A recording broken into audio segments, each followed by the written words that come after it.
नमस्कार साथियों, भारतीय सामान्य ज्ञान के इस सीरीज में आप सभी का हार्दिक स्वागत है। साथियों, आज की क्लास में भारत के इतिहास के महत्वपूर्ण टॉपिक वैदिक सभ्यता और सिंधु घाटी सभ्यता के उन महत्वपूर्ण प्रश्नों के बारे में पढ़ने वाले हैं जो कि पहले की परीक्षाओं में पूछे जा चुके हैं और आगे भी पूछे जाने की संभावना 100% है। स्टार्ट करते हैं आज की महत्वपूर्ण क्लास, जिसमें हमारा पहला प्रश्न है, 3 विदुषियों गार्गी, मैत्रेयी तथा कपिला का घर किस शहर को कहा जाता है? यह प्रश्न ऑडिट ऑफिसर 2007 और सीपीओ परीक्षा 2004 में पूछा जा चुका है। तो साथियों, गार्गी, मैत्रेयी तथा कपिला का घर मिथिला शहर को कहा जाता है।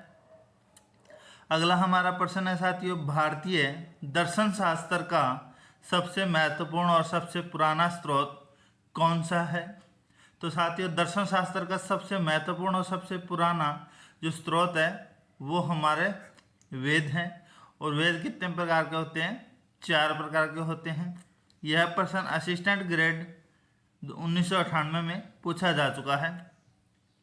तो अभी हमने बात की है कि वेद जो कि भारतीय दर्शन शास्त्र का सबसे महत्वपूर्ण और सबसे पुराना स्रोत है, इसमें सबसे पुराना वेद कौन सा है? तो ऋग्वेद सबसे पुराना वेद है। इसके बाद में आप ऋग्वेद से संबंधित एक और प्रश्न जो कि स्नातक स्तर 1999 में पूछा गया है, किस वेद में प्राचीन वैदिक युग की सभ्यता के बारे में सूचना दी गई है? तो साथियों, प्राचीन वैदिक युग की सभ्यता की सूचना ऋग्वेद में बताई गई है। अगला हमारा प्रश्न है, वैदिक गणित का सर्वाधिक महत्वपूर्ण ग्रंथ कौन सा है? तो शूलवसूत्र वैदिक गणित का सबसे महत्वपूर्ण ग्रंथ है। कौन सा? शूलवसूत्र। यह प्रश्न स्नातक स्तर परीक्षा 2000 में पूछा गया है। अगला हमारा प्रश्न है साथियों, अष्टाध्यायी किसकी रचना है? तो साथियों, अष्टाध्यायी जिसके वेदों के अंदर आपको 8 अध्याय, इसका अर्थ है 8 अध्याय, यह रचना किसकी है? पाणिनि। यहाँ की एक सिंपल ट्रिक भी है, जिसने 8 चैप्टर का अध्ययन किया हो वह व्यक्ति क्या मांगेगा? पानी जरूर पिएगा। तो पाणिनि क्या हो गया? इस प्रश्न का सही आंसर हो गया। यह सहायक निरीक्षक कंट्रोलर 2003 और स्टेनोग्राफर 1997 में प्रश्न पूछा गया है। अगला हमारा प्रश्न है, राष्ट्रीय प्रतीक के फलक के नीचे देवनागरी लिपि में उत्कीर्ण शब्द सत्यमेव जयते किस उपनिषद से लिया गया है? यह प्रश्न भी बहुत बार पूछा जा चुका है। तो साथियों, हमारा राष्ट्रीय प्रतीक, उसके नीचे देवनागरी लिपि में एक शब्द लिखा गया है सत्यमेव जयते, यह किस उपनिषद से लिया गया है? तो इसका सही आंसर हो जाएगा मुंडक। किसका? मुंडक इसका सही आंसर हो जाएगा। अगला हमारा प्रश्न है, सुप्रसिद्ध संस्कृत व्याकरण किसने लिखी थी? तो सुप्रसिद्ध संस्कृत व्याकरण पाणिनि के द्वारा लिखी गई है और यह स्नातक स्तर परीक्षा 2010 में पूछा गया है। चलिए बढ़ते हैं हमारे अगले महत्वपूर्ण प्रश्न की तरफ। योग दर्शन के पथ प्रदर्शक कौन है? तो साथियों, पतंजलि को योग दर्शन के पथ प्रदर्शक माना जाता है। अगला प्रश्न, वैदिक लोगों का मुख्य व्यवसाय क्या था? तो वैदिक लोगों का मुख्य व्यवसाय क्या था साथियों? कृषि था। और यह प्रश्न किसमें भर्ती में पूछा गया है? मल्टीटास्किंग स्टाफ 2013 में। अगला हमारा प्रश्न है, उत्तर वैदिक युग का एक पहलू नहीं था? तो साथियों, उत्तर वैदिक युग के अंदर लोहे की खोज नहीं हुई थी। और यह प्रश्न स्टेनोग्राफर ग्रुप डी परीक्षा 2013 में पूछा गया है। अगला हमारा प्रश्न है साथियों, किसको ऋग्वेद काल में नहीं जाना जाता? तो ऋग्वेद काल में यह जेईई भर्ती परीक्षा 2013 में पूछा गया, वर्ण प्रथा को ऋग्वेद काल में नहीं जाना जाता। इस प्रश्न का सही आंसर है वर्ण प्रथा। अगला हमारा प्रश्न है साथियों, जो कि सिंधु घाटी सभ्यता के उन महत्वपूर्ण प्रश्नों के बारे में है जो कि पूछे जाने की संभावना रहेगी। सिंधु घाटी सभ्यता का पहला प्रश्न है, सिंधु सभ्यता के महान स्नानघर कहाँ से प्राप्त हुए? तो साथियों, मोहनजोदड़ो से सिंधु घाटी सभ्यता के महान स्नानघर प्राप्त हुए। अगला प्रश्न, हड़प्पा संस्कृति पर प्रकाश डालता है? तो साथियों, पुरातात्विक खुदाई हुई थी, वह हड़प्पा संस्कृति पर की ओर प्रकाश डालता है। अगला प्रश्न, मानव द्वारा सर्वप्रथम प्रयुक्त अनाज कौन सा था?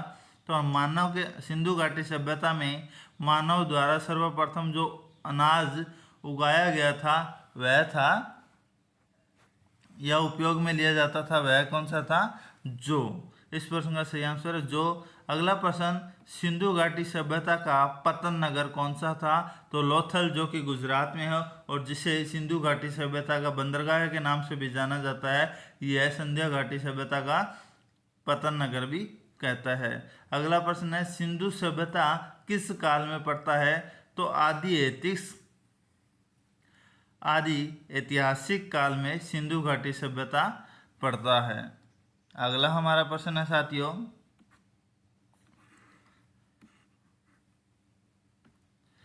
किस प्रमुख पशु का अंकन हड़प्पा संस्कृति की मुहरों पर नहीं मिलता? तो साथियों, यहाँ पे 4 ऑप्शन थे, गाय, घोड़ा, बैल, अर्थात इसमें घोड़े का ऑप्शन सही है क्योंकि घोड़े का इसमें आकलन नहीं किया गया है।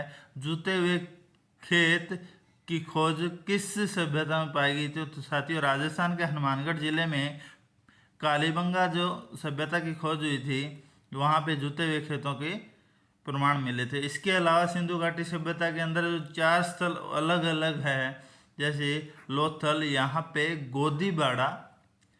गोदीबाड़ा मिलता है, कालीबंगा में जुता हुआ खेत मिला, धोलावीरा यहाँ पक्की मिट्टी की बनी हल्की प्रतिकृति मिली, बनवाली जो कि पंजाब में है, हड़प्पन लिपि के बड़े आकार के 10 चिन्हों वाला शिलालेख यहाँ से प्राप्त हुआ। लोथल जो कि गुजरात में है, यहाँ से गोदीबाड़ा की खोज हुई थी, कालीबंगा यहाँ के जूते हुए खेतों का प्रमाण मिला था, धोलावीरा यहाँ पे पक्की मिट्टी की बनी हल्की प्रतिकृति मिली थी और बनवाली हड़प्पा लिपि के बड़े आकार के 10 चिन्हों वाला शिलालेख यहाँ से प्राप्त हुआ था।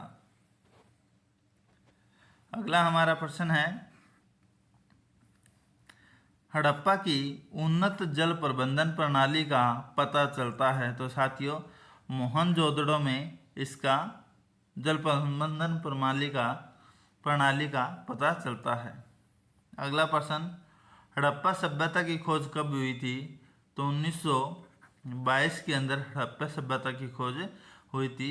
सिंधु सभ्यता का बिना दुर्ग का एकमात्र नगर कौन सा है? यह प्रश्न भी बहुत बार परीक्षा में पूछा जा चुका है। तो सिंधु घाटी सभ्यता का बिना दुर्ग का एकमात्र नगर चहुंदड़ो था। कौन सा? चहुंदड़ो इसका सही आंसर हो जाएगा। अगला प्रश्न और आज की क्लास का अंतिम प्रश्न है, हड़प्पा में मिट्टी के बर्तनों पर सामान्य किस रंग का उपयोग हुआ?